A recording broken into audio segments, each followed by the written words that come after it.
I will be exhorting about our tithes and offering. Wala tayong tinataas, wala tayong binabayaran. Linawin natin na ang mga pera o ang mga tithes and offering na nililikom dito ay para po ito sa mga gawain, mga pambayad ng bills natin, transpo, yan, pambayad ng internet. Wala po tayong mga taong binabayaran dito. Yung mga tumatayo po rito ay kusang loob po na nagpapagamit. So if you have your Bibles, buksan po natin. Ito po yung aking exhortation sa tithes and offering para maiba naman. I hope you read this parable of Jesus about the rich fool. Sino bang nakaalala sa kanya? Amen. So makikita natin mga kapatid sa Luke chapter 12 verse 15. Basahin ko sa inyo. Then he said to them, "Watch out."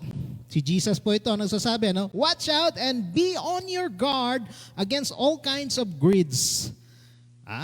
Life does not consist in abundance of possession. Yan. Mag-ingat daw tayo sa mga, yung kasakiman. Amen? Yung greed. Amen? So I will continue. And he told them this parable. Hanggang, medyo mahaba ito, but bear with me, okay? Hanggang verse 21. Para maliwanagan natin kung anong sinabi ni Jesus Christ about this parable of the rich fool. And he told them this parable, the ground of a certain rich man yielded an abundant harvest. Verse 17, he thought to himself, "What shall I do? I have no place to store my crops." Verse 18, then he said, "This is what I'll do. I will tear down my barns and bigger ones, and there I will store my surplus again." So mukhang pinagyaman ang taong ito, kasi sabi niya wala nang mapaglagyan sa kanyang mga ani. Amen? "And I'll say to myself, you have plenty of grain laid up for many years. Take life easy. Eat, drink, and be merry." Grabe wala na siyang gagawin kundi magpakasaya sa buhay. But God said to him, yan na nga sinasabi ko. Verse 20, kung meron kayo, let's follow. Verse 20, but God said to him, "You fool, this very night your life will be demanded from you. Then you will get what you have prepared for yourself. This is how it will be with whoever stores up things for themselves but is not rich towards God." Amen? So sa madaling sabi ng kapatid, sabi ng Panginoon sa kanya, "Hangal, kukunin na kita ngayong gabi." Paano na?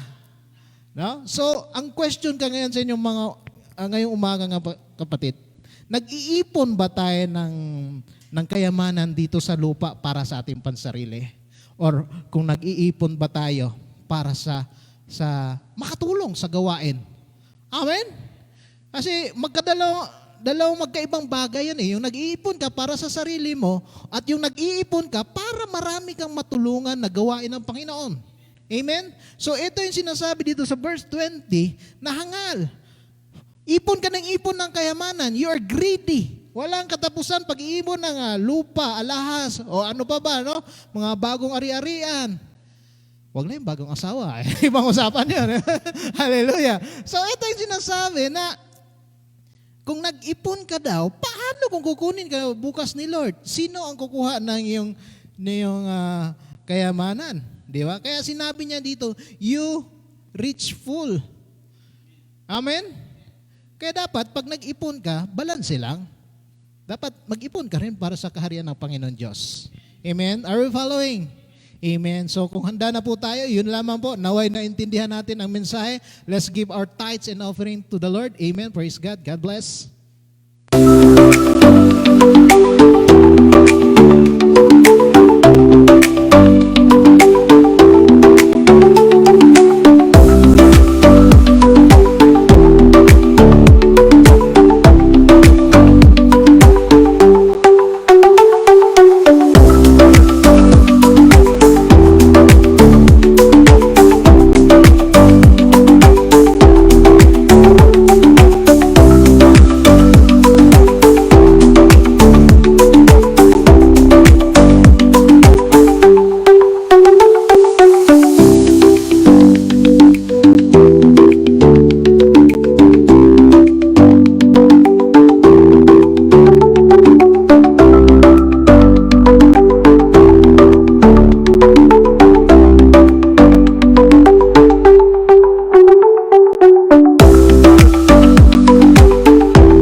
Amen. Praise God. So, sa mga nasa online, no, hindi na po kailangan pumunta dito sa on-site. Kung hindi naman kaya, meron po tayong online wallet dyan. Naka-flash kanina. Paki-rewind na lamang po. Kung gusto nating suportahan ang gawain ng Panginoong Diyos, nandyan po sa Pilipinas, yung ating bank account.